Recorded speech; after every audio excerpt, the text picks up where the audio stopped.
Olá para todos, começamos agora mais um estudo do nosso estudo de introdução ao Antigo Testamento. Hoje nós estamos no último estudo, nosso 13º estudo, e hoje nós temos um convidado especial, estamos com esse que dispensa introduções, nosso pastor, Reverendo Jonatas Abdias de Macedo. Muito prazer estar aqui, que bênção. E Tá bem legal, viu? Os seus estudos, e a gente só se alegra com isso, então vai ser um privilégio poder participar aí, enriquecer da maneira que a gente puder, né? que maravilha. Pois é, então a gente tinha marcado fazia um tempo, né, de conseguir a participação do reverendo aqui no nosso estudo, e graças a Deus hoje deu certo, e é interessante porque hoje a gente vai sair um pouco do ritmo que a gente estava seguindo antes, que a gente estava estudando muito a questão geográfica, muito essas questões de particularidades, né, dentro da narrativa bíblica, e a gente seguiu uma narrativa um tanto linear, né, no estudo até agora. E a gente, graças a Deus, reverendo, conseguiu terminar já o estudo dentro das narrativas. A gente já foi reconstruído os muros, Jerusalém, tudo. Terminamos a parte histórica do Antigo Testamento. Só que o nosso estudo não é um estudo somente de narrativas, né? Somente não é um curso de geografia do Antigo Testamento. Mas desde o início, o nosso objetivo era que a gente Sim, conseguisse munir os irmãos com ferramentas para que eles pudessem estudar o Antigo Testamento com mais facilidade na casa deles, né? E como o Antigo Testamento ele não é feito somente de narrativas, né? A gente tem ainda uma parte que faltou para a gente ver. E a gente tem também um foco narrativo que não foi possível dar tanta ênfase no estudo, só que agora, tendo todo o arcabouço teórico, a gente consegue investigar melhor, que é o tema do nosso estudo de hoje, que é a sabedoria e as alianças. Então, se o senhor quiser comentar alguma coisa sobre essa questão dos livros de sabedoria, eu tenho uma bom, a questão, gente... Nossa, eu nem comecei, já tá com dúvida? Deixa eu Pois fazer é, uma não, eu dirigi um polêmica. pouquinho melhor a pergunta. Assim, a gente percebe que tem certos tipos de textos que a gente já ouve mais nas pregações, nas exposições e tudo mais. E tem outros tipos de textos que parece que a gente nunca vê na igreja. Por exemplo, cantares, textos assim. O senhor diria que no nosso estudo do Antigo Testamento, na nossa leitura, existem focos diferentes que a gente vai ter? Esse texto aqui é um texto bom para expor, esse texto aqui é para a gente ler em casa, esse texto aqui é para aconselhar, esse texto aqui é para tal coisa, para a gente poder entrar nessa questão de sabedoria? Tem alguma coisa diferente nos livros de sabedoria? Ok, são duas perguntas em uma. A primeira delas é que quando Paulo fala aos irmãos de Atenas, se não me engano, ele diz que não deixou de anunciar todo o conselho de Deus. Toda a escritura, ele diz, escreve para Timóteo, é inspirada por Deus e útil para o ensino, para a repreensão, para a correção e educação na justiça. Então, não é lícito a gente pensar que só esse ou aquele texto deve ser exposto, mas a gente é ensinado, quando a gente começa a aprender sobre teologia para se tornar um pastor, que a gente deve pregar um texto que fale conosco, um texto que a gente domine, para a gente não subir no púlpito e não falar besteira. Então, a gente acaba se especializando num tipo de literatura. Essa é uma coisa que nem sempre a gente leva em consideração, que a escritura tem vários tipos de literatura. Narrativa é uma delas, livros de sabedoria é outro tipo. E a gente gosta muito de poesia, a gente gosta muito de textos poéticos, de sabedoria, filosóficos, mas a grande verdade é que narrativa é mais fácil, ou parece mais fácil. Antes que algum colega exegeta logo perceba, parece mais fácil. Mas eu acho que, sem sombra de dúvidas, o mais difícil é a de sabedoria. A literatura de sabedoria é, sem sombra de dúvidas, a mais desafiadora literatura que nós temos na escritura, por conta da distância cultural, por conta dos desafios intelectuais que ela gera, por conta da maneira como ela é veiculada, normalmente através de poesia. E nós temos uma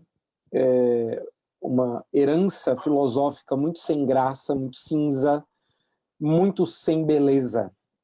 E é muito complicado, as pessoas estranham demais quando alguém passa a filosofia de maneira poética, porque a gente entende que poesia tem que ir para um lado, filosofia para o outro. Sabedoria, na Bíblia, está eivada de estruturas poéticas, e isso às vezes dificulta um pouquinho. Então, acho que a primeira coisa é, literatura de sabedoria é difícil. A segunda é, pregar em sabedoria é muito mais complicado por conta da profundidade e das explicações que você tem que dar fora do texto evidente, de modo que narrativa acaba sendo mais apetecível, porque todos os elementos que você precisa para o sermão estão disponíveis no texto. A história, né, grosso modo, é a história e a moral da história. Agora, sabedoria exige um pouco mais. E, sei lá, por falta de tempo, por falta de habilidade, a gente acaba se esquivando de sabedoria. Existe toda uma arte. Eu vou dizer assim que pregar em sabedoria é um desafio enorme, mas pregar em narrativa direito tá ali pau a pau com sabedoria, não é muito diferente disso. Mas eu acho que por conta da aparência de facilidade, a gente acaba pregando mal narrativa e nunca pregando sabedoria. Uma questão de exercício, né? Parece que Sim, sem sombra de porque dúvida. um se acaba treinando mais, o outro acaba ficando de escanteio, porque você também, a pessoa acaba não tendo tanta familiaridade, né, na exposição e tal. Sim, sim. E às vezes você precisa de peças muito menores para pregar, ou peças muito maiores. Por exemplo, pregar num salmo que é uma unidade, às vezes pode cansar, porque muitos elementos ficam de fora. Ou pregar num único versículo, dá a impressão de que o sermão fica com menos poder quando tem menos versos, né?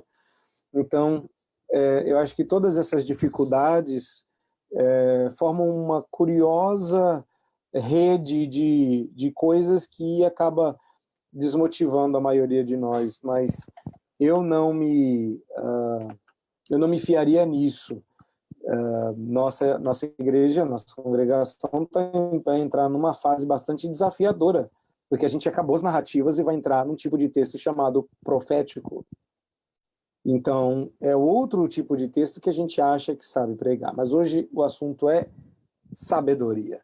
Então, só para responder, eu acho que a gente caminha mais ou menos por aí. Tem muitos desafios. Não existe texto que não seja bom para pregar, que não sirva para aconselhar. Não existe texto que não seja bom para ler em casa, que não sirva para pregar no púlpito. Toda escritura tem que ser lida. Oferecem desafios distintos, mas a gente, por conta dessa herança cultural mais sem graça, a gente quer um livro de um jeito só. E a Bíblia não é um livro. A Bíblia é uma coleção de livros, é uma biblioteca portátil. Muito antes do Kindle existia a Bíblia, com vários livretos que você carrega com você, acessíveis no momento que você abre, sem e-ink, com ink de verdade, e que você tem que ler e está ali disponível, só que não é um ou dois, são vários tipos de autores diferentes, estilos diferentes. Então, a gente setoriza porque a gente acha, e essa é uma ilusão que eu queria que todos que nos ouvem desistissem, acha que o texto que eu li em casa não serve para pregar, porque eu tenho a impressão de que eu entendi ele quando eu li em casa. E Cantares, como você colocou, que eu brinco, é o único livro da Bíblia para maiores de 18, ele é desafiador, porque a única forma de você pregar sobre sexo e amor e o quanto isso espelha o relacionamento de Cristo com a igreja, porque Cantares é um livro sobre coração e sexualidade.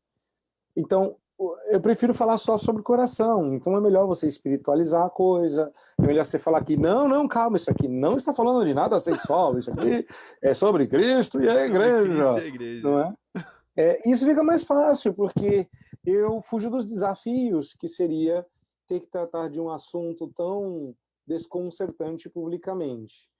E talvez eu acho que, excetuando toda a questão ligada à sabedoria, eu acho que a razão pela qual ninguém prega em Cantares é porque tem momentos ali que não dá para escapar, né, de certas referências.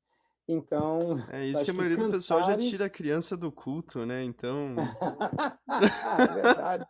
Tem isso daí, né? Meus irmãos, hoje vai ter cultinho, vou separar as crianças, porque eu vou começar a expor Cantares, né?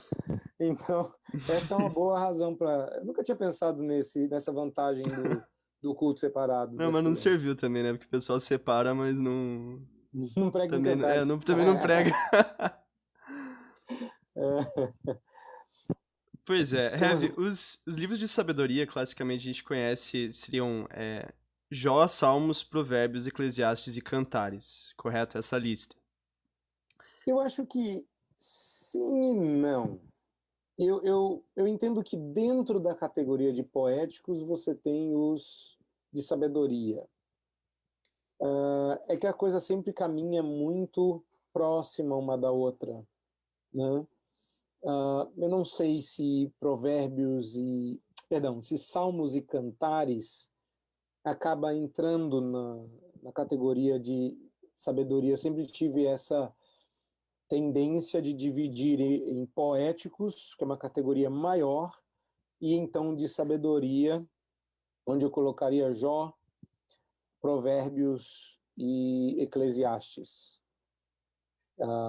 Mas eu não teimo com quem insiste que Salmos, o livro dos Salmos, ou o livro de Cantares deveria figurar entre os de sabedoria. Não é uma questão para mim de briga, mas eu tendo a fazer uma distinção sutil aí, importante para mim. Certo. Mas, então, dentro desses livros especificamente, dos livros poéticos, o senhor poderia, assim, brevemente comentar sobre o que detalhes que a gente precisa se atentar no estudo e no estudo devocional em cada um? Então, o irmão lá na casa que ele está estudando Jó, está estudando Salmos, está estudando qualquer um desses livros, especificamente, o senhor poderia dar alguma dica, alguma coisa sobre como, alguma armadilhazinha que tenha no texto, coisas assim? Bom, eu acho que cada livro tem um desafio.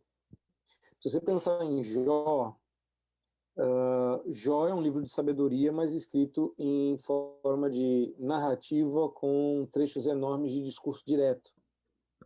Então, levar em consideração que o que você tem ali é uma quase maiêutica. A maiêutica é a metodologia que Sócrates, personagem principal dos livros de Platão, e seu mestre, usava para conduzir seus alunos à sabedoria. Ele fazia perguntas e trabalhava com as respostas. Não é exatamente isso que você tem em Jó. Você tem algo muito semelhante à provocação e à resposta de Jó, ou a resposta dos amigos de Jó. Então você tem ali um miolo do livro que é bem no estilo de diálogo. Um fala, fica um tempão ouvindo, depois outro argumenta, depois outro contra-argumenta. Então, tomar cuidado, principalmente com respeito ao contexto, porque isso vai acontecer também com cantares e com outros trechos da Bíblia, porque não nas narrativas, em que a pessoa não presta atenção no contexto e cita esses versos, às vezes não se esquecendo quem os disse, como você pega um texto lindíssimo do louvor que foi feito por Nabucodonosor, ou então você põe no seu convite de casamento o que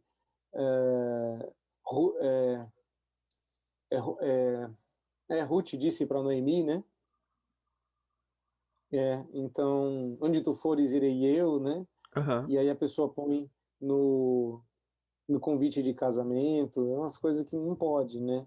Então, sim, você tem que levar em consideração o que você está lendo. Acho que o segundo aviso é o livro de Provérbios, e a maioria dos livros de sabedoria, eles são voltados para uma vida piedosa aqui e agora. Eles não estão falando da vida futura e não necessariamente tratando de assuntos teológicos a lá Paulo em suas cartas. Talvez por conta da nossa cultura ser um misto de herança romana e a gente ser familiarizado com a ideia de uma carta, a gente se sinta mais à vontade com aquele tipo de texto.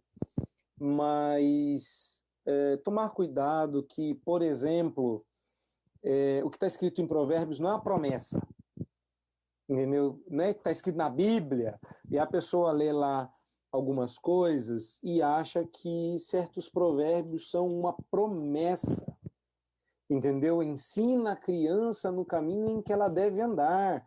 E aí, quando a sua criança se desvia porque você foi um mau pai, porque tudo o que você depreendeu deste versículo era que você tinha que levar sua criança à igreja, você cobra a Deus por ter perdido seu filho. E aí você vai pegar e vai dizer aqui, ó, estava no contrato. Se eu levasse a criança, eu não pedia. E Provérbios não é uma promessa. Entendeu? Então, a primeira coisa aí é tomar cuidado com o que você está lendo. Se você está lendo um livro de sabedoria, algumas vezes esses livros de sabedoria, inspirados como são, palavra de Deus como são, eles têm um objetivo: mostrar tautologias perceptíveis na vida comum. Ou seja, tem coisa que Provérbios fala que é óbvio. Por exemplo, o preguiçoso teme a fome, mas quem trabalha está abastado. Ok, mas isso eu já sabia. Sim, e é sábio. O que está ali para que você tenha certeza de que certas coisas são sabedoria e tem sua origem em Deus. E uma terceira coisa, um terceiro ponto que eu levantaria aqui como um aviso para que você lidasse bem com esses livros é que eles não tem como a gente fugir disso, eles são tipos e apontam para Cristo. E a parte mais desafiadora é enxergar como Cristo se revela em Jó, e talvez por isso que a gente não pregue muito nesses textos, como Cristo se revela em Provérbios. Esse é mais sacado porque, né, todo mundo já sabe que a sabedoria que anda pela rua e grita chamando a atenção é um prenúncio da encarnação da sabedoria divina, que é a pessoa de Deus, a pessoa de Cristo, perdão. Então, mas levar em consideração que existe muito material messiânico ali, e eu reconheço a dificuldade de você, por exemplo, enxergar Jesus em Eclesiastes. Uhum. Então, eu vou recomendar aqui o livro do meu irmão, o reverendo Emílio Garófalo, que está lançando um livro sobre Eclesiastes. Eu não vou dizer que talvez seja o melhor livro que eu li em Eclesiastes, porque eu não tenho dúvidas. Olha só. E, pois é, aí a segunda coisa é, o senhor está realmente endossando esse livro? É que eu fiz o endosso do livro, né? Que Eu, maravilha. eu realmente recomendo o livro, né? Então, quando você comprar o livro, você vai ver o meu endosso lá. E a maneira como ele construiu o livro dele explicando Eclesiastes foi uma das mais bem feitas. E olha que eu tenho como referência o livro do Jay Adams sobre Eclesiastes. Uhum. Né? E dá para se perceber ali uma certa inspiração. O livro do Dr. Adams, em inglês, é The Life Under the Sun, mas não Sol, né? Aham. Debaixo do Então, filho. debaixo do filho, né? E o Emílio responde mostrando que Eclesiastes é uma espécie de filtro solar para que você não se queime debaixo do sol. Que legal. E tem um irmão da nossa congregação, o Pietro, que ele até sugeriu um título em português, né, para uma possível tradução, né? A vida. Não, como é que era? A vida debaixo do sol da justiça. Que eu achei um Isso. trocadilho igualmente genial. É igualmente genial. Mas você percebe que em tudo isso a gente não está falando de coisas para nos elevar ao céu. Eles estão falando de maneiras como a sua piedade deve ser demonstrada aqui agora, no dia a dia, no duro. Então, a ideia é que lá no céu, o sol, que vai ser a luz que emana do próprio Deus, não nos queima a pele. Mas aqui pode acontecer e a gente precisa de protetor solar, e nisso Eclesiastes é muito bom. Então percebe, esses cuidados, falei de Jó, falei de Provérbios, falei de Eclesiastes. Esse tipo de cuidado, quando você lida com a literatura de sabedoria, na verdade, e esse, eu acho que a sua pergunta tem uma profundidade maior do que as respostas que eu estou dando, e deixa eu entrar nessa profundidade agora.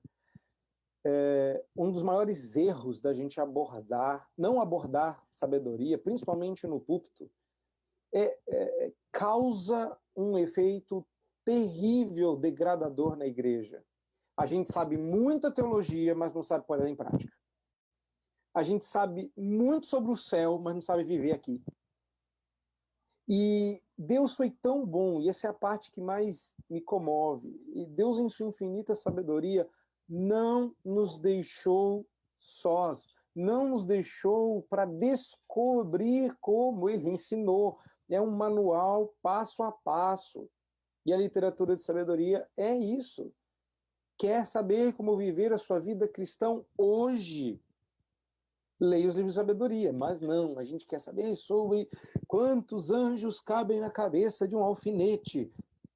E no final, a gente responde sobre todas as grandes celeumas, são importantes, eu não quero desmerecer nenhum tipo de labor teológico, nem todas as dúvidas que ao longo da história a teologia nos tirou, todas as heresias das quais nos livrou, mas a igreja perdeu a capacidade de andar na rua de mãos dadas com a sabedoria, de se proteger do sol que queima e, ao invés de buscar a luz do sol da justiça, perdeu a capacidade de dialogar com o próximo em sabedoria, mantendo a integridade.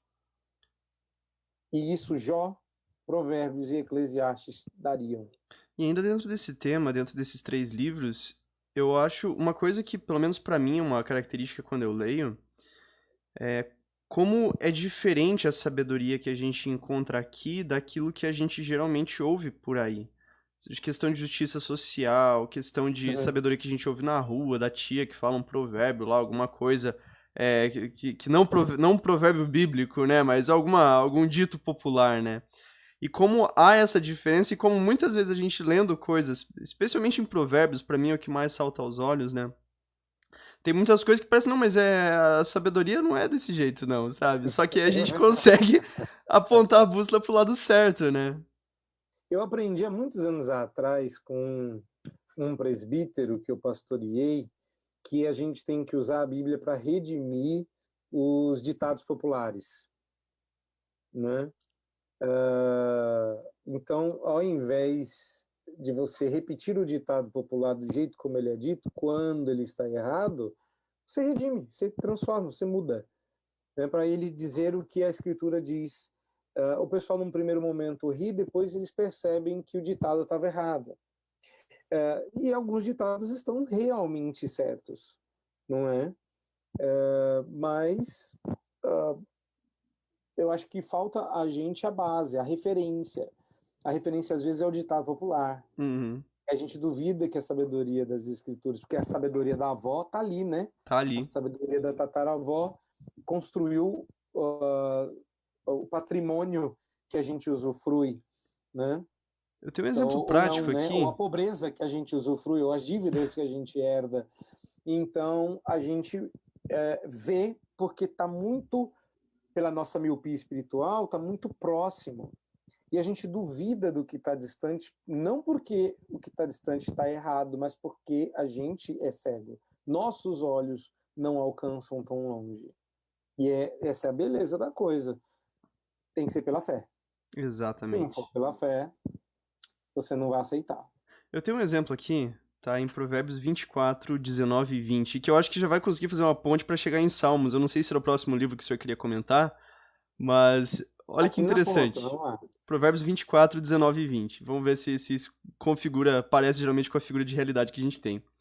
Não te aflijas por causa dos malfeitores, nem tenha inveja dos perversos, porque o maligno não terá bom fruto e a lâmpada dos perversos se apagará. Aí a gente começa lá nos Salmos, a gente já começa a ver o salmista com as duas mãos na cabeça. Meu Deus, por que, que o pessoal que é mal dá tudo certo, com a gente não dá, sabe? Então, É, como que a gente mas você tem consegue que fazer essa entender que ponte, esse reverendo? salmista aí era pai desse cara aqui, né? E é muito legal quando você. Esse é um dos bons links, mas quem não leu os Salmos de Davi se surpreende com os provérbios de Salomão. Quem lê os Salmos de Davi, quando lê Salomão, descobre duas coisas. Um, o filho deu ouvidos ao pai e isso o tornou sábio. E dois, Salomão repete muito, porque boa parte da sabedoria não está em criar coisa nova, está em repetir o que é bom. O sábio não é o gênio que descobriu a lâmpada. O sábio é aquele que acende a mesma lâmpada que o pai acendeu. Então, quando a gente olha e fala, mas espera lá, Davi já sabia disso aí. Sim, e Salomão está apenas dizendo a maneira dele, extraindo de uma música sabedoria. Repare que eu faço a divisão porque lá salta muito mais essa poesia do que a ideia de sabedoria. Mas dizer ou achar que não há, isso é um grande equívoco. Os salmos têm muita sabedoria, né? E quem lê percebe que Salomão puxou muita coisa do pai para os seus livros. Eu digo isso porque quando a gente vai para o livro dos Salmos, a gente vê três tipos de salmos e não vê muito um salmo de sabedoria, sabe? Um salmo assim, tá, tem, que você vai ver, vou dar até a dica aqui, né? Antes que você me lembre do salmo didático, né? É um salmo de sabedoria. Mas não existe essa classificação. Você tem salmos de sabedoria, mas os salmos são divididos em orações, louvores e cânticos, se não me engano, que em hebraico eles se referem aos terlim, tefilot e tehilá, né? São as três categorias básicas de salmos, se não me engano. O pessoal que sabe hebraico aí comenta, caso a gente esteja esquecendo de A gente vai algum. receber uns e-mails daqui uns tempos aí. De algum rabino, né? É? Dizendo, olha, não é bem assim. E eu acho curioso como a gente adora achar que quem não crê no Messias é autoridade para falar do Antigo Testamento, né? Tem outras formas de você dividir o salmo, messiânicos, não sei o quê, de subida, né? Mas você tem o tal do salmo didático, que para mim parece ser o salmo de sabedoria. E é um texto riquíssimo, uma literatura dificílima de pregar, dificílima de pregar. Eu vejo muita gente pegando mal os salmos e se esquece que o salmo é uma literatura que tem por obrigação elevar o espírito, Uhum. entendeu? Você tem que sair assim meio pisando em nuvens, porque o salmo é isso, né?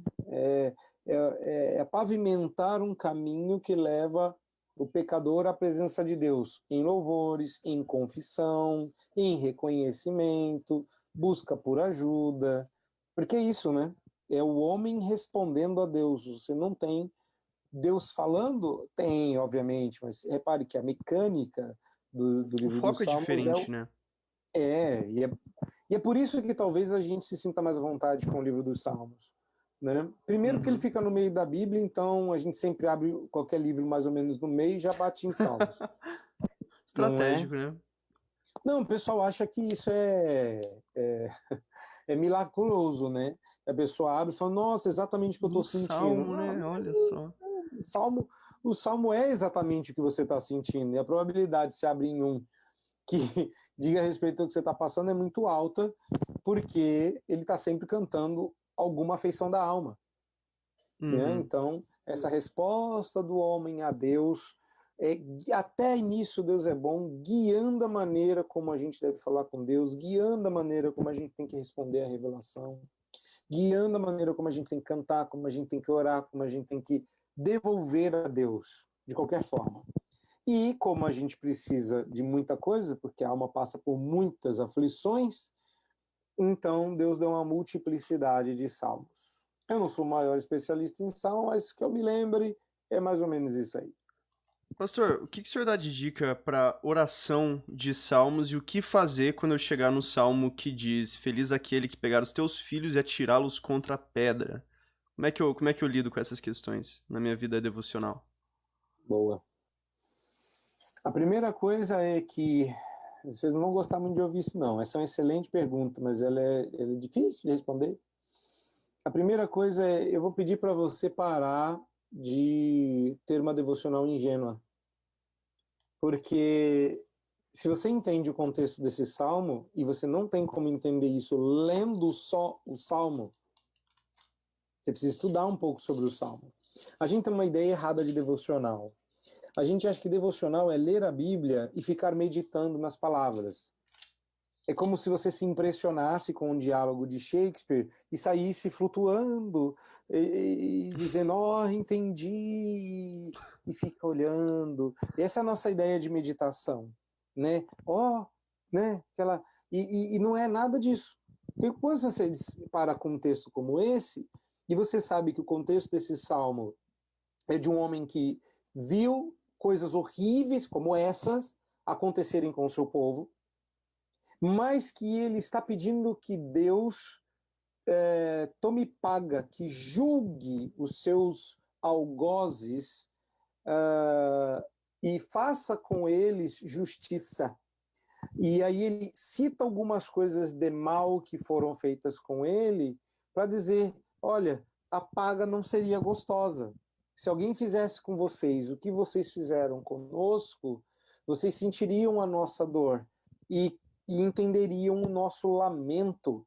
Mas um dia Deus julgará sem dó nem piedade, porque na justiça não há misericórdia, já dizia Malaquias, se não me engano, e tal como os que foram destroçados na cova dos leões, porque acusaram Daniel injustamente, quando Deus enviasse a paga, não haveria misericórdia para eles, porque eles não tiveram misericórdia com o povo de Deus. O bem-aventurado ali é Deus. Não é alguém que vai pegar a cabeça deles e dar uma pedra. Não é isso. O que você está dizendo é: Deus será digno de louvor quando ele lhes retribuir na mesma moeda. Aí, quando você entende isso e está na sua devocional lendo esse texto, você percebe que se esse texto está na Bíblia, então não é pecado pedir que Deus retribua na mesma moeda, porque quem vai fazer isso não sou eu, é Ele. É ele. E Deus é justo. E que esses homens não estavam desejando o mal daquele povo, eles estavam desejando que Deus fosse justo. E desejar que Deus seja justo com quem faz mal conosco. Não é mal. Deus não faz o mal. Mas quando eu desejo, ó Deus, toma vingança e devolve na mesma moeda, conforme a tua justiça, o mal que me fizeram, eu posso terminar essa oração em nome de Jesus. Porque Deus será justo. E isso é devocional, isso é lindo, dá para orar assim. É uma oração pesada? É. Porque a gente quer ser mais justo que Deus, a gente quer demonstrar mais amor do que Deus. E não existe isso. Deus é o parâmetro de amor. E ele também é o parâmetro de justiça. Então, quando a gente para de ser ingênuo e passa, e eu recomendo o contrário, eu recomendo que você medite em textos que você conhece. E uma das melhores formas de devocional é você pegar as anotações que você faz do sermão e retornar a esses textos para que você medite neles conforme o entendimento correto. Então, assim, Se você quer meditar nos salmos, peça para o seu pastor pregar em salmos. Entende? Que Eu legal. não estou dizendo também que seu pastor vai dar o menu que você precisa, que às vezes. E se você falar assim, ok, meu pastor entende que a nossa igreja não precisa de salmos agora, compre um bom comentário de salmos, entenda o salmo, porque a gente quer meditar num salmo inédito, não é? Tem até uma pessoa que disse assim: Deus me dá um salmo inédito para eu cantar, Salmo né? 151 aí Mas pra brincar um pouquinho. tem um levita aí que deve ter cantado isso aí, Ah, né? Sempre tem. certamente. E aí eu estou dizendo o contrário. Eu prefiro que você estude os salmos e medite em salmos que você conheça. Medite em salmos que você já tenha ouvido uma boa exposição, porque tem muita gente também expondo os salmos errados. Esse salmo, por exemplo, é um salmo que é largamente mal entendido. Largamente mal entendido. Então, comprar um bom comentário, ouvir bons pregadores, não pregadores legais, só que você gosta, que acha bacana. Não, às Bons vezes o bom pregadores. pregador não é o que você gosta mais, porque, né?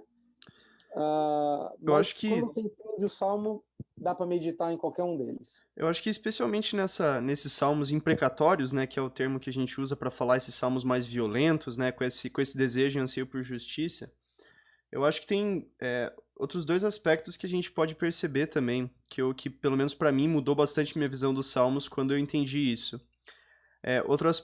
Além dessa questão da justiça de Deus, também o aspecto de que não fosse Cristo por nós, seríamos nós esses jogados contra os rochedos. E outra Uhum. questão é que Cristo é esse que foi jogado contra os rochedos, contados com os Em outro malfeitores, lugar. contados com esses que fizeram tanto mal, e que ele levou a paga da justiça do Outro Senhor, lugar. nele mesmo, né? Muitas vezes nós somos as pessoas que faz o mal e tem alguém orando imprecatoriamente contra nós. E se não for misericórdia de Cristo a nos perdoar e a nos livrar, porque às vezes a gente fica assim, meu Deus, por que eu oro tanto para Deus fulminar fulano e fulano não morre queimado? É porque fulano foi alcançado pela graça e está revestido pelo sangue de Cristo. Pesado isso, né? Profundo É, isso. mas é uma coisa que a gente não leva em consideração. E meditar num salmo desse, nessa profundidade, ou em salmos como esses, faz a gente descansar. Deus é justo. Se Deus não está cobrando conforme eu estou pedindo, é porque Ele já cobrou. Então, isso ajuda a gente até a acalmar, né? Eclesiastes e Cantares, pastor. Rapidinho, porque a gente tem também, eu gostaria de entrar um pouco no aliancismo também, pra gente poder ver essa Claro, pois questão não. do Antigo Testamento. Eclesiastes e Cantares, o que o senhor diria para o leitor? Não leia, tô brincando. Eclesiastes vai virar muito, muito mente aberta, daí Cantares já.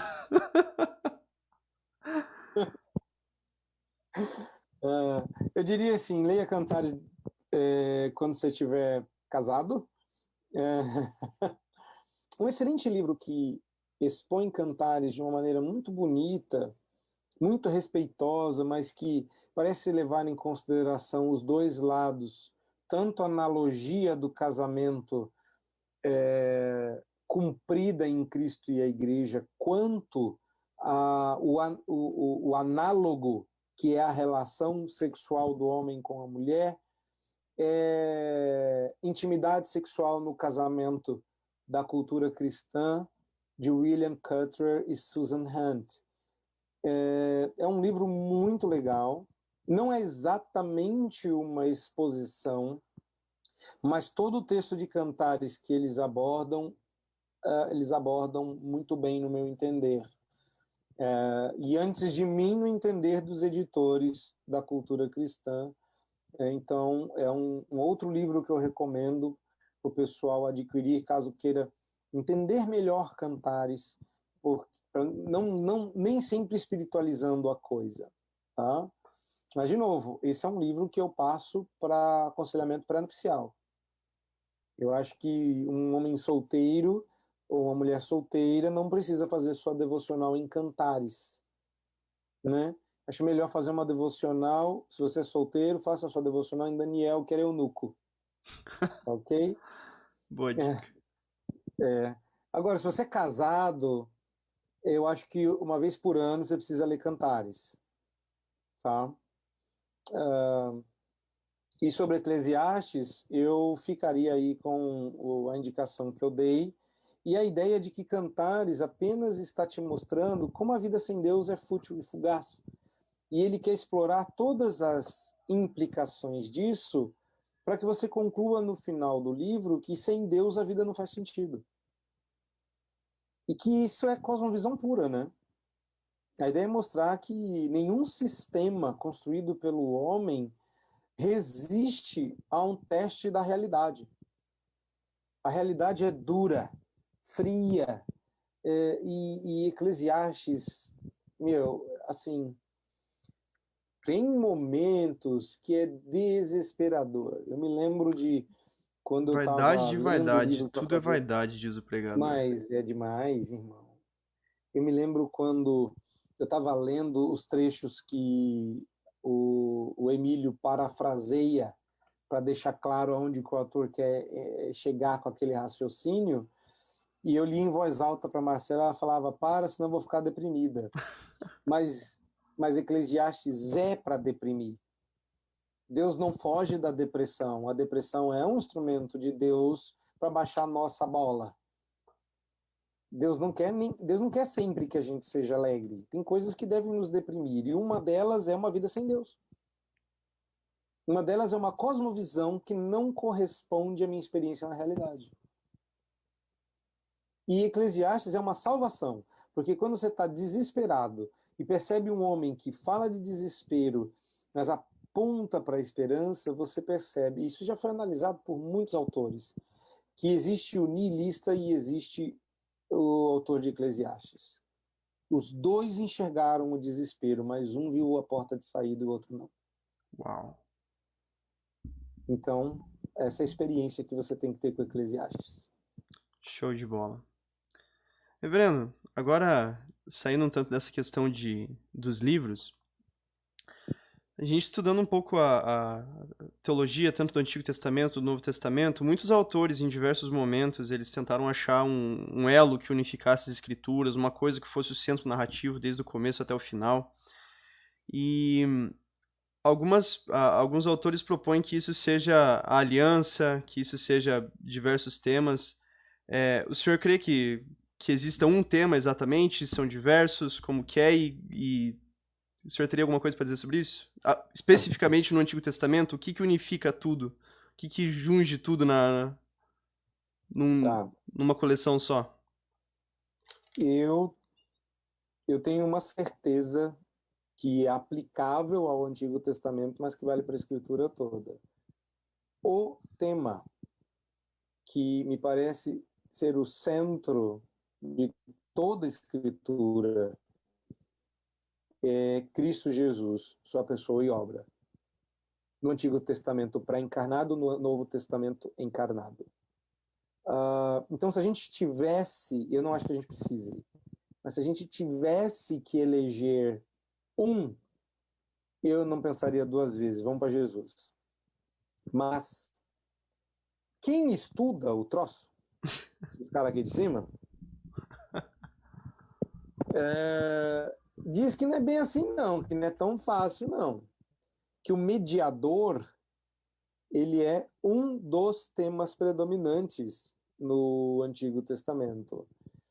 Então, acho que o primeiro a ver isso, ou o primeiro a ser descoberto vendo isso, foi Palmer Robertson, com o seu magistral Cristo dos Pactos, onde ele mostra ali três eixos, né, de unificação, que posteriormente, eu não sei se no tempo, mas certamente na descoberta, Gerhard von Groningen vai traduzir em termos mais amplos.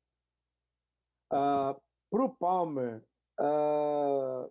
ou se você para o Palmer, como se eu fosse o amigo dele, né? Deixa eu ligar aqui pro Palmer. Palmirinho. Para o Dr. Robertson, mediador, casamento e trabalho, se não me engano, é isso mesmo? É. Se não for isso, é alguma coisa Perdão, próxima perdão. disso. Eu teria que achar o meu livro aqui, mas você já sabe qual é o meu drama, né? Eu só trouxe os livros, eu só arrumei a de cima, quer dizer, não Ó, arrumei reverendo, tudo, né? se é pra Só mostrar, foi. não sei se o senhor quer achar alguma coisa específica no livro, É. mas Ó, olha aí. esse aqui. Ele fala aí, eu sei que casamento, trabalho e eu não sei qual o nome que ele dá para o terceiro. Eu acho que é mediador, que são os três temas que ele entende serem os temas unificadores do Antigo Testamento. Eu acho que é isso mesmo, casamento, trabalho e mediador. Porque o Van Groningen vai apresentar o mandato social,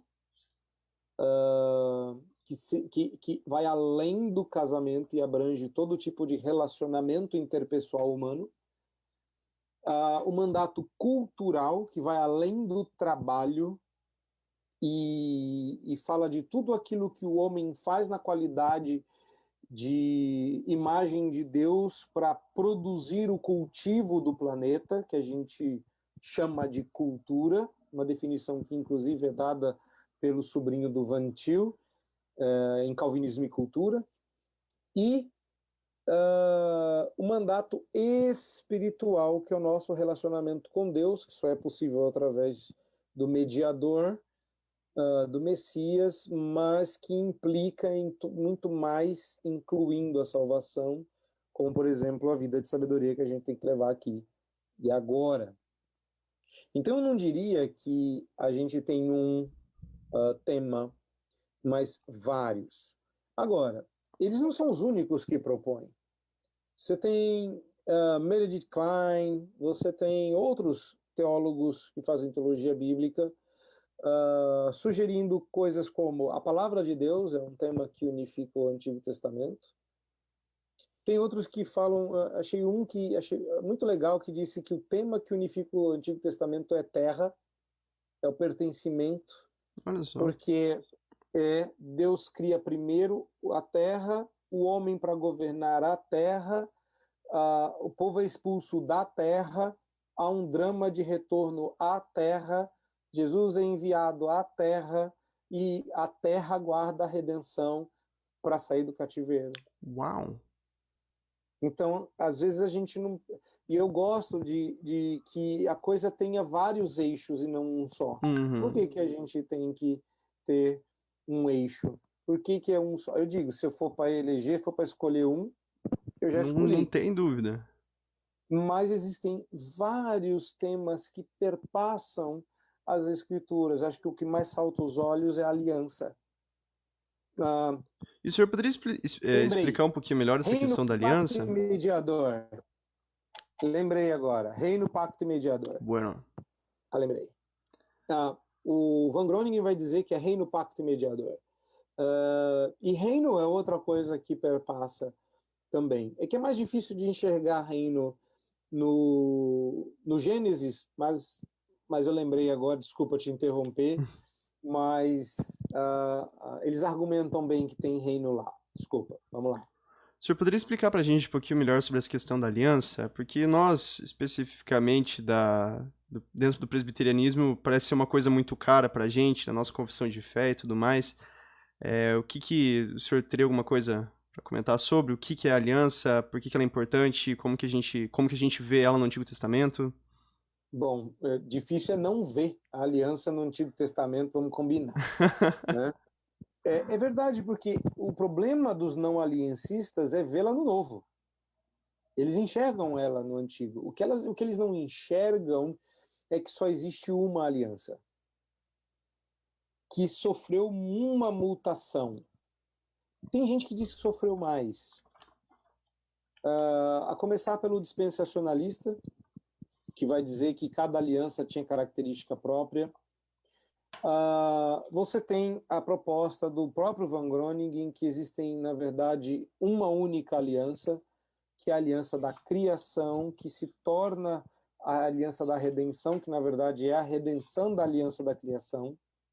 Eu enxergo elementos de verdade ali, mas eu sou obrigado a reconhecer que A ideia de pacto das obras e pacto da graça ainda carregam muito mais elementos de validade. A confissão de fé estabelece assim, mas essas alianças que eu não sei se não sei, eu não sou a melhor pessoa para dizer se houve ou não um pacto das obras, ok? Ou se houve um pacto na criação. Mas sem dúvida tem alguma coisa ali que está ligada e só sobrevive por conta da aliança da graça ou do pacto da redenção. Mas o que eu diria é que esse pacto foi feito com a mesma pessoa. Entendeu? Acho que a primeira coisa aí não é o tipo de pacto, é com quem Deus estabelece. Porque Adão quebrou um, Deus teve que fazer outro para redimir o um quebrado. Essa é a razão pela qual Jesus, em Romanos, é chamado segundo Adão. Porque com ele é feita essa mesma aliança. Jesus não quebra uma e valida a segunda. Se você entender que são duas. Para nós é cara a aliança, porque a aliança é que dá tom e cor, eu misturei tom e cor. Tom e cor ao batismo que a gente pratica, que é o sinal de entrada nessa aliança. A aliança é a razão pela qual todos os crentes do Antigo Testamento foram salvos e nós em Cristo. É a aliança, o canal da graça. E é por causa dessa aliança que Deus trava conosco, uma aliança de morte, e que ele nunca cobrou da gente, porque ele passou sozinho. Uma aliança era feita assim, não é? Tanto é que o termo que a Bíblia usa para aliança não é fazer, é Cortar. cortar uma aliança, porque um conjunto de animais era cortado e separado para que o sangue pavimentasse o caminho dos aliançados. A aliança não era um negócio nem bonito nem limpo. E quando Deus corta a aliança com sangue, ele passa sozinho por entre os animais. De modo que agora o homem fica ritualmente impedido de quebrar a aliança. E isso é maravilhoso porque, e essa parte ruim, não seja sem vergonha, meu irmão, minha irmã, mas não interessa quantas vezes a gente peque contra Deus, a aliança de Deus conosco não se quebra porque a gente não entrou como parte. Ele entrou como nossa parte. E a gente merece morrer porque essa é a pena de morte, né? Por isso você matava os bichos e separava. Porque quando você passava pelo sangue, você dizia, aconteça comigo o que aconteceu com os animais, se eu não mantiver os termos da aliança. E Deus passa sozinho, de modo que quando a gente quebra a aliança, ele paga. E essa é a razão pela qual Cristo vai à cruz. Porque lá ele está morrendo a nossa morte. A morte que a gente deve na aliança. E é por isso que Jesus, quando nos dá vinho, e isso é assim, eu ia dizer que isso é brilhante e genial, mas isso é meio redundante quando a gente fala de Jesus, mas essa é a razão pela qual não tem como, eu não consigo não falar com maravilha, então me perdoem se eu ficar muito passional agora, mas Deus ter criado o vinho com as propriedades que criou, e Jesus sacar o vinho com todas as suas propriedades e dizer, este é o meu sangue, ou simboliza o meu sangue derramado por vocês, e tomai e bebei, é porque o vinho é criado por Deus para ser bittersweet. Ele é amargo e doce, porque existe o amargor da morte e a doçura da vida. E ele fala, esse é o gosto que tem meu sangue. Ele é amargo para te lembrar que os seus pecados são a razão da minha morte, mas ele é doce para você lembrar que a minha vida é a razão da sua sobrevivência. E a gente esquece disso, porque se a gente fosse beber o cálice da ira que só Jesus bebeu, ele teria gosto de fel. Então, o fato de Jesus ter sacado não um líquido vermelho, E se fosse uma questão de ser líquido vermelho, Jesus podia ter escolhido groselha, que é só doce. Ou açaí, que é só vermelho. Maravilha. Mas ele escolheu o vinho porque ele só fica no ponto quando fermenta. E isso aponta também para dois fatos. A aliança do Antigo Testamento fermentava o Novo Testamento, e nós estamos fermentando o retorno de Cristo. E até lá a vida é bittersweet. E o vinho lembra a gente nisso. Não estamos livres do pecado, ainda tem amargor, mas somos salvos pela graça. Eu sinto a doçura. Amém. Então tem algo no vinho que só o vinho transmite. E quando Jesus fala que vai dar um vinho novo, eu não consigo nem imaginar de que qualidade vai ser. E eu não gasto muito tempo imaginando, não, porque eu quero é beber. Então, Maravilha. mas... Uma outra boa qualidade do aliancismo é que ele possibilitou o nosso estudo de Antigo Testamento, né? Eu creio que sem isso eu ficaria meio estranho, né? Ah, por que estudar o Antigo Testamento? Não serve mais, não, né? mas tem muita gente que acha isso, que o Olha Antigo só. Testamento não serve para nada. Por isso que tem um pregador aí, esses mais recentes, que não entendeu, discordaria em 90%, coitado, empobrecido em sua experiência da realidade do cristianismo, dizendo que o Antigo Testamento... Tem pregador que diz isso, que a gente não precisa mais pregar no Antigo Testamento, O Antigo Testamento né? caducou, né? Pois é, e eu perdendo meu tempo expondo Daniel. Que coisa. Mas não, ao contrário, a aliança é que faz o Antigo Testamento ser tão belo. Agora, se o Antigo Testamento caducou, o que essa pessoa prega se o Novo Testamento é 70% velho? Se o Novo Testamento, quando não é explicação do velho, é citação dele? Vai pregar o quê? Vai sobrar uns 4, 5 versículos para ele pregar, né? E você sabe que tem pregador que faz isso, Samuel. Tem um cara que diz que expôs tudo que o povo de Deus precisava saber em 2 anos. Aí tinha que ficar mudando de igreja, porque acabava, não tinha mais o que pregar, só sobrava essas coisas do Antigo Testamento. Aí ele pulava o Antigo Testamento no Novo. Caramba. Eu acho que ele demorou demais, 2 anos. Você vê, né? Sobra o Não, folhetinho, né? Sobra... a Bíblia vira um blog, né? Não, eu ia dizer que Então, sobra a lista de livros, né, na introdução, mas nem isso, né? Que já tirou um monte.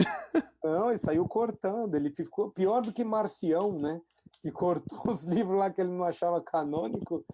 Mas Ele cortou lá. recentemente também, né, o Jesus Project, né, o pessoal tinha, não, vamos ver só aqui o que é Bíblia de verdade. E a galera começou a fazer votação, sabe, no Congresso lá pra saber o que ficava. Nem sei o que deu, mas eu acho que sobra, sobra o título, né, é isso aqui a Bíblia do pessoal só. Isso aqui é o texto, assim. É essa página, não é o que vem depois É, não é disso, o Novo né? Testamento, não, é só a página do... Não. A aliança é uma coisa preciosa para nós, porque quando a gente batiza nossos filhos, é porque a gente reconhece que eles têm direito e fazem parte da aliança. E hoje eu já não imagino que vida triste um cristão possa ter, vivendo com a sua criança na dúvida eterna se ele será ou não parte do povo de Deus. A beleza de ser um aliancista é que eu não preciso duvidar, eu crio os meus filhos como parte do povo de Deus. Eu crio os meus filhos como pertencentes à aliança. Eles, quando crescem, não decidem pela salvação, eles confirmam ou se desligam da aliança. Mas eles sempre estiveram. Então, essa é uma coisa muito bonita. Eu durmo tranquilo porque meus filhos ou minhas filhas estão na aliança e todo mundo deve buscar esse tipo de tranquilidade. Mas ok, não é só um alívio psicológico.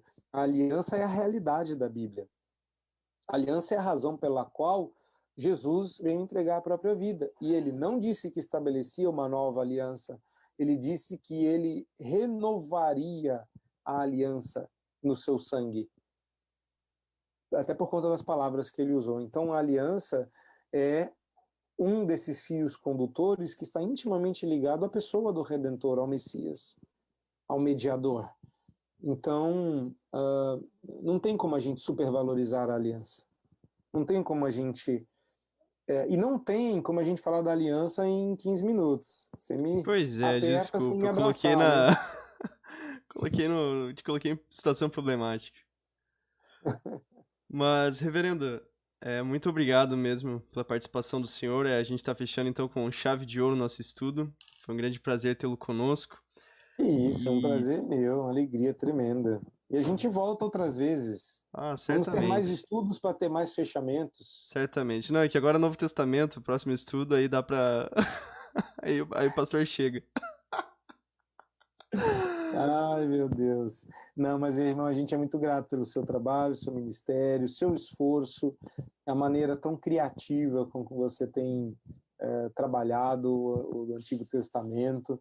Eu espero que cada um que participou ou viu esse estudo posteriormente Virá também. reconheça isso, né? E tenha sido profundamente abençoado, porque esses detalhes, essas coisas assim, facilitam demais a leitura do texto. E a gente desfruta muito mais das escrituras quando a gente sabe dessas coisas, né? Então, eu espero que hoje tenha sido abençoador, não só pelo que a gente conversou, mas principalmente pela aventura que é ler a Bíblia a partir de agora, né? Você se sinta encorajado, que você fala, meu Deus, como é que eu nunca enxerguei isso nesse texto? E aí você vai lá e se delicia na palavra de Deus. O foco é esse, né? Então, muito mais que você goste do estudo, goste da Bíblia, né? Exatamente. Esse sempre foi o nosso motto aqui, que é entregar as ferramentas, né, para que as pessoas possam, mesmo até aqueles textos mais negligenciados, né, conseguir encontrar prazer nisso, né, nas genealogias, encontrar importância nisso tudo. E é um grande alívio também a gente, né, nessa conversa agora, ainda que a gente não conseguiu falar tanto, né, sobre essa questão do aliancismo, mas é um alívio para a pessoa que lê conseguir encontrar Cristo no Antigo Testamento, conseguir encontrar prazer nas palavras do Antigo Testamento e, e sentir isso mesmo, porque é alimento do Senhor para o seu povo, né? E Sim, é uma sim. grande parte do alimento, né? Deus não colocou um Antigo Testamento tão grande na Bíblia por capricho, né? Não, ao contrário, e há muito mais tempo decorrido no Antigo Testamento do que no Novo, né? Exatamente. Então, você tem que aproveitar porque está ali a razão de muita coisa que você vai ver no Novo Testamento. Então, essas ferramentas têm esse papel de ajudar você a desfrutar por conta da cultura, da distância linguística. Se não tiver um ferramental, é esquisito mesmo. Mas depois que você descobre as ferramentas, olha, não tem poucas coisas rivalizam com o prazer que dá, né? De ler e desfrutar desse texto tão rico, tão maravilhoso, tão bonito, mas você tem que entender a beleza dele. É uma beleza que de vez em quando tem pó, é uma beleza que de vez em quando tem areia, é uma beleza que de vez em quando dói o pé, é uma beleza de vez em quando que é muito distante da nossa realidade cosmética, da nossa realidade estética, da nossa realidade tecnológica, da nossa realidade científica, mas é muito próximo da realidade do nosso coração e da nossa experiência no tempo. Amém. Reverendo, a gente sempre termina o nosso estudo com uma oração. A gente sempre começa também, mas hoje, na empolgação de tê-lo conosco, acabei esquecendo de começar. Mas, se o senhor me permite, gostaria de estar orando, a gente terminar esse momento. Claro, claro. Então, oremos. Orar. Senhor Deus, nosso amado Pai, agradecemos a Ti porque o Senhor nos deu o privilégio de podermos terminar esse estudo agora, de podermos agora passar para outros momentos, para poder abordar outras questões, e agradecemos mais ainda do que isso, agradecemos porque o Senhor é aquele que nos nutriu e o Senhor é aquele que nos nutre através da leitura da Tua palavra, através do conhecimento tão abundante que encontramos na leitura das sagradas palavras e escrituras que o Senhor trouxe até nós, Pai. Agradecemos a Ti porque o Senhor fala ao nosso coração através delas e pedimos que o Senhor cada vez mais crie em nós esse desejo de conhecer mais a Ti, de conhecer mais as Escrituras e de podermos nos aprofundar, Senhor, naquilo que o Senhor colocou tão abundantemente para nós. Agradecemos ao Senhor pela presença do Reverendo Jonatas aqui nesta noite e pedimos que o Senhor abençoe todos aqueles que estiveram conosco, também aqueles que ainda assistirão esta gravação. É isso que nós pedimos, nós rogamos no nome santo de Jesus Cristo. Amém. Amém. Amém. Mais alguma coisa para dizer, Reverendo? Um tchauzinho, alguma coisa? Boa noite, Deus abençoe e boa leitura. Exatamente. Então, meus caros, meus queridos irmãos, Deus abençoe a todos e não se esqueçam, todas as quintas-feiras, às 21 horas, nós temos agora não mais o nosso estudo do Antigo Testamento, começaremos agora o estudo do Novo Testamento, se Deus assim permitir, e na página aqui da nossa congregação, Igreja Presbiteriana Metropolitana de São Paulo. Um grande abraço a todos.